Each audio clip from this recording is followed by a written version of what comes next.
All right, what's up, guys? We're back. Apologies, we're having just some slight technical difficulties, but we are back again. I have a special guest on. I have Dan Parent on. Thank you, Dan, again for being on.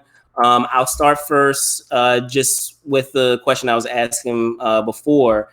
Is you have an opportunity to do a whole bunch of cons over the course of a year, and you pretty much have it mapped out throughout the year.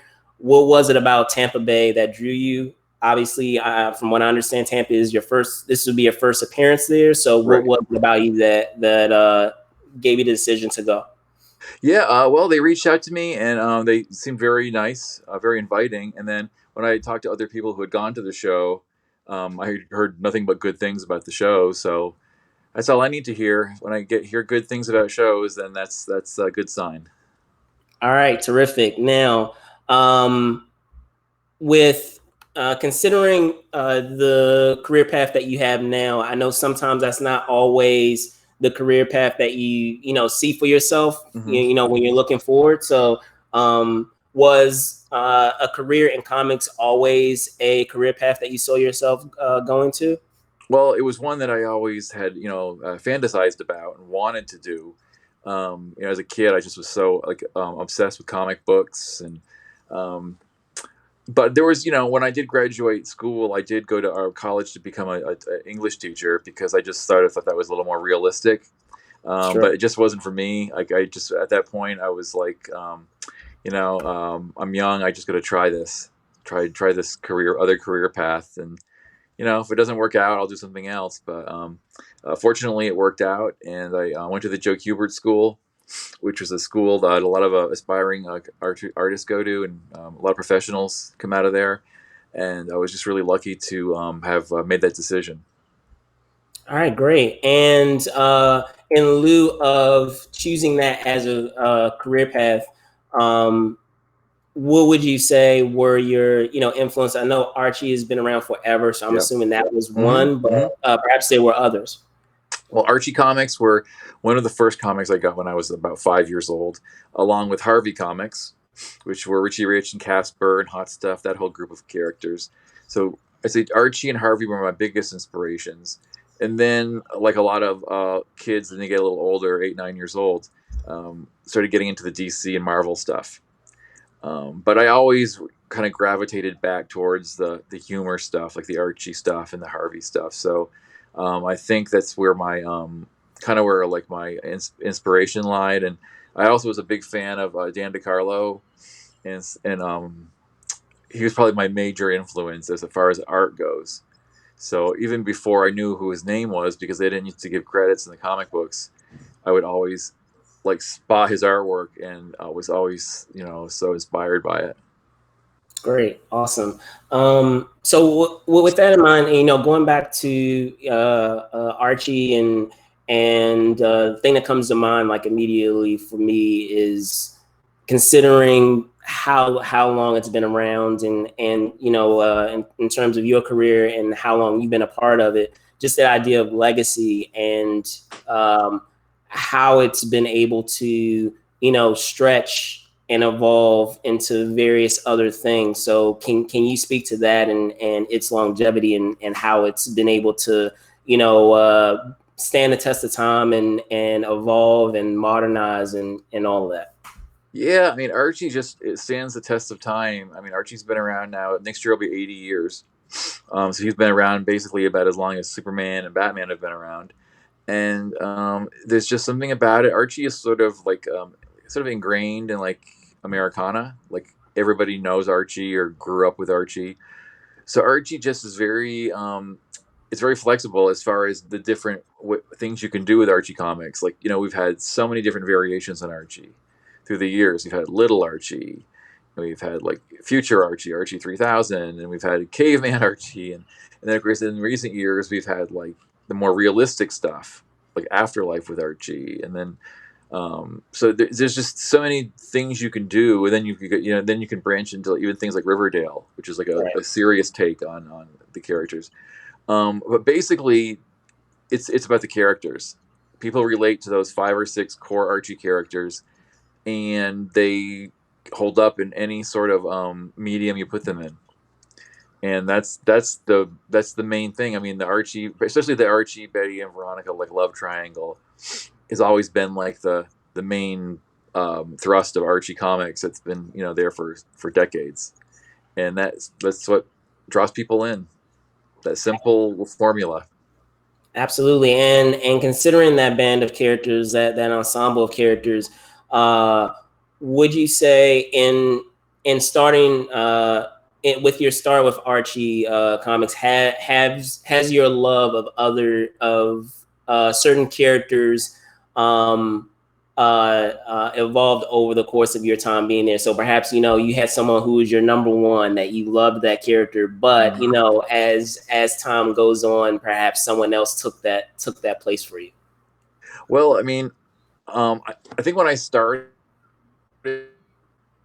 like, I always liked Betty and Veronica a lot, but Veronica definitely became my like favorite over the years. I'm not really sure exactly why, but part of it's because I'm also a writer too, so it's easier to write the more like villainous characters sometimes, and I just thought she had a little more edge to her. So Veronica became one of my favorites.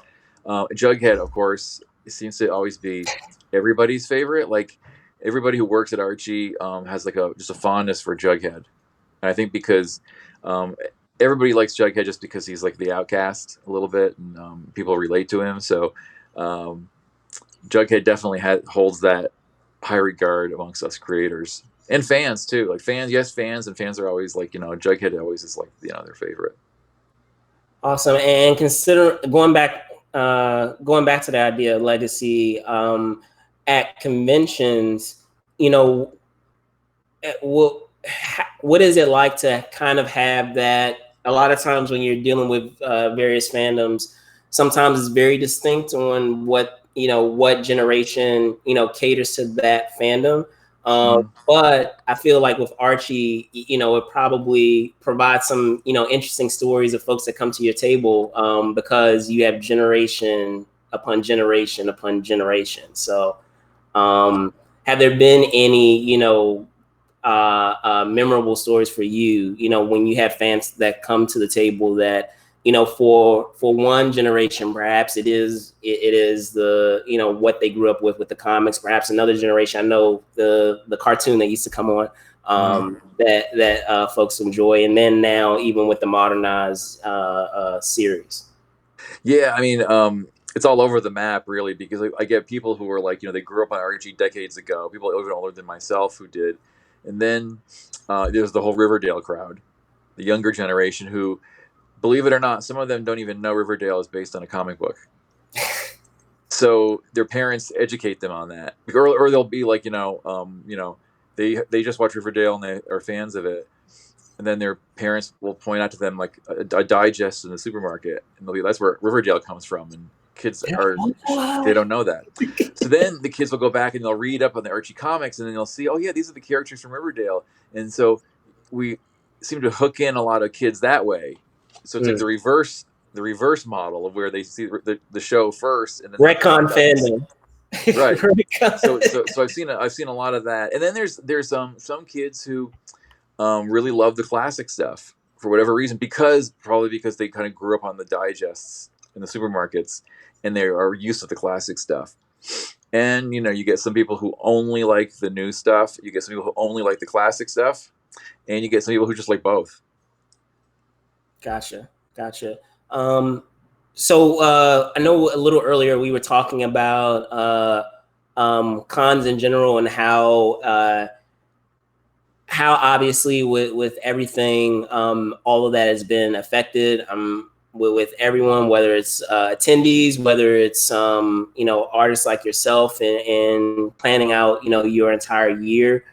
But perhaps, I guess, in the last couple of weeks, a lot of that has changed. I want to say it's changed slightly, where there appears to a lot of businesses are starting to slowly reopen, and we're starting to make our way through the phases of starting to get back to some sense of normalcy. So with that in mind, I know there's some events obviously that have already made their announcement of either postponing or waiting until next year. Do you still foresee, I mean, outside of Tampa, of course, that some of what you have going will still be able to happen? Well, it'll be interesting to see, because of course, you know, like the big shows like, you know, San Diego Comic Con canceled, Right, you know, cancel. things Yeah, like that, the huge events like that. So the way I kind of figured is probably you'll see some of the smaller shows being able to pull it off throughout the year. So I'm thinking, you know, I mean, if I had 20 shows this year, maybe I'll have like 5 left. I mean, I did like 3 shows the beginning of the year before this happened, and yeah. I think C2E2 was my last show. That was like right in That early was my March. last show. I was there. Yeah, Yeah. yeah, and that was kind of when everything started to hit the fan at that point. Right. Um, I think it's just going to be a lot of like trial and error. I think there have been a couple small shows that have been going on the last couple of weeks, Yeah. Yeah. and I really think it's just about you know, being careful. I mean, I'm can't say I'm not nervous about it, because I you know, I'll, you know, I am a little bit, but I just plan on, you know, wearing my mask or my shield. I have a face shield, and I'm gonna fly and wear my mask and my face shield when I fly, and I'm gonna use hand sanitizer. And the show, you know, we already got a list from the show about, you know, the precautions that we're taking. There's gonna be distancing, and I think there's going to be like limitations on how many people are in there at a time. So I think if everybody plays by the rules, I think, and we can, you know, be successful, then there can be room to do more like that. But you know, it's sort of like a wait and see sort of thing. And you know, maybe as the year goes on, hopefully, if the virus is under control, hopefully more, then you'll see that too. I'll be interesting to see what happens with like big shows like New York, because New York is in October. So I'll really be curious to see if they can do that. And who knows? Who knows? Anything can happen, because at that point they could have. I don't think they'll have a vaccine, but they may have more treatments that work. New York's done a great job of handling the virus. Hopefully they'll keep that up. So you know, it's just sort of a wait and see thing. Yeah, definitely. I mean, I've always asked because I just find it, as someone who is a frequent a con goer, all the logistics that go into it, whether you're at Artist Alley, whether you're going up to a special celebrity guests table. I mean, there's so much involved with that. I know you said it for you, which is awesome, is the fact of, you know, using proper precautions. But has there been any like discussion of how it will work, like with like photos or all the other logistical things that come into play a lot of Well, times? I Or was thinking about that, because a lot of people like to get photos, and I think, you know, maybe with photos, you know, because I mean, you can probably take a selfie with your mask on, but you know, right, but but it's maybe not really. Yeah, it's not really a photo. Yeah, so I'm thinking maybe like if we do like a sort of a distancing kind of selfie, like got you. one person's sort of standing in the front, one person's back 6 feet or so. That may be the way to do it. I mean, I would imagine the actors and stuff, really have to work that out, because that's all they're there for, basically, is photos. So I'm sure there's got to be a way of doing it. You know, you can stand 6 feet apart, but that doesn't But I'm make for a saying, I mean, great. even with that, like even with I mean, in Artist Alley, and I know we were just talking about celebrities, but at Artist Alley, like photos, I'm sure, you know, folks ask for your photo a lot too, you know, Yeah, with, you yeah. know, because of who you are. And the thing that's also interesting on that, and again, I'm just thinking of all these logistical things of just the exchange of the comic books themselves, of, Right. you know, whether you're doing commissions and all those, you know, various things that happen at the table. So Well, that part won't be so bad, because I mean, people do a lot of commissions, and I sign a lot of books. So I think, you know, the transferring of, you know, books and comics and paper products, I think, won't be that big of a deal.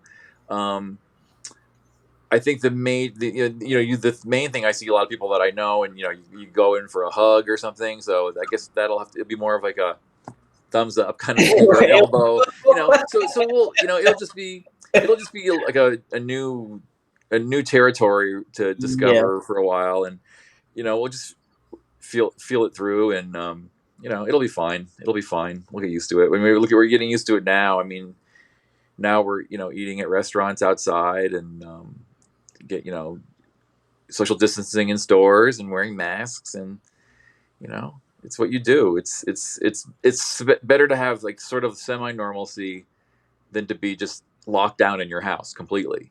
So True. I think it's you know, you just gotta sort of play by the rules, and you know, wearing the mask and that. I find the face shields are great. I've been, you know, wearing masks, but the face shields are really good because Yeah, you can covers. you I mean they're big, but you know, you can see people's expressions, and Right.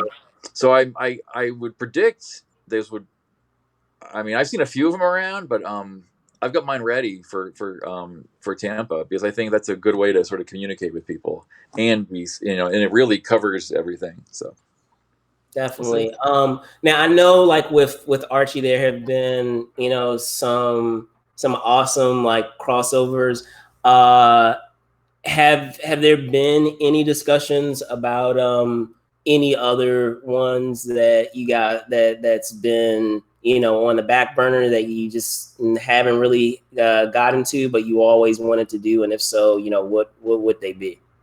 Well, there's one I actually started before the COVID crisis happened, and it's been put on hold. But I think we're going to pick it up at some point. But it was Archie meets Flash Gordon. Oh, So, in fact, we actually advertised the cover for it, and I actually got about 15 pages drawn. And then with all, you know, because Comic Shop stopped, you know, operating for a while, and Diamond was out right. of this, stopped operating for a while. They just kind of put a kibosh on the 32 page books for a little while. So I Right. think now we're starting to ease back into that. So hopefully, I'm hoping that that'll pick up either this summer or this fall, and that will happen again. Um, but no, I mean, the crossovers are great. I just finished back in January. Archie meets B-52s came out, and then last year was Archie meets Batman 66. Right. Yeah. So that was a lot of fun. So yeah, I mean, I'm into any of those things. I mean, because I'm you know, most of these crossovers.